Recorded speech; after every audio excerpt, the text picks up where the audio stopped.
Hello. Hi. This is a love poem called Ode to Potatoes in Your Ears. It's a little bit grotesque, so I hope that you're not squeamish. I fucking love earwax. It's why my ears are riddled with tinnitus, from twirling cotton bud wands to steer my canals, beating my drum for little avail.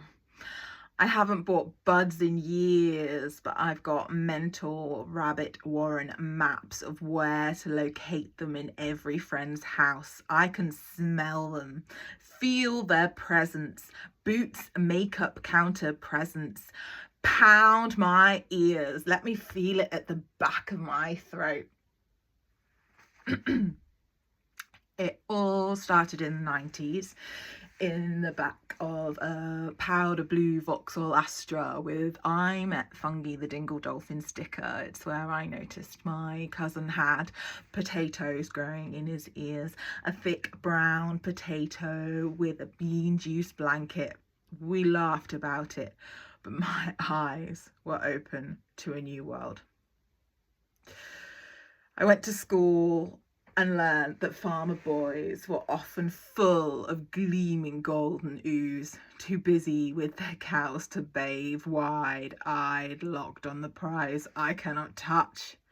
Until I could, and I'm at art school and celebrated the eccentricity, and I'd butter up those stoner boys just to trust me so I could lean over their heads, mine, penetrate, dig for liquid gold. I filled my loot in baggies labelled with masking tape, hoarded in American Spirit packets. Izzy's ears were best. His afro curls glittered and sprung from his croquette lumps. I took pride of that collection, moved it from Devon to London, Cornwall to Brighton, Stoke Prior to Yoke Farm. We parted somewhere during motherhood. My daughter has the same reaction when she sees a builder's bum, an internal gasp, a brain hum, the inability to look away, the feeling of delightful disgust, excited embarrassment. You should see them in assembly, Mum, just a sea of hundreds of little bum cracks. You know it's a good omen when stood behind a supermarket patron with just a good slathering of custard dribbling past their tragus. My mouth fills with saliva, just enough not to be sick. You know what's a good time though?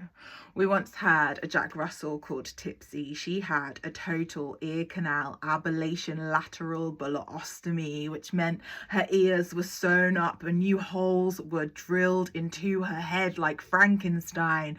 I took pride in mopping up those pus tubes. You know what's fucking typical though? My before we broke up boyfriend found a fucking ear camera in a car boot sale. I'd say just my luck, but I tend to be quite lucky. And after enough time passed, he let me use it. And now I've seen parts of myself I should not have seen, and I can't stop thinking about it. Just a few flakes, but enough to quench an itch. But more scarring, a perforated eardrum. Was it from standing too close to speakers, swimming miles and popping my ears, spooning generators, or letting lovers lick my tunnels? I had a friend from Tinder who I was trying not to allure, and after we snogged and it was great, but emotionally unavailable and far away is my key type. I decided I needed a good friend more than a hesitant lover, and actually he became neither. Anyway, he told me about his school earwax trauma when a crusty lump rolled out of his ear and down his neck, cascading across a desk for a Yorkshire lass he fancied to witness. If only I were her. Lucky bitch.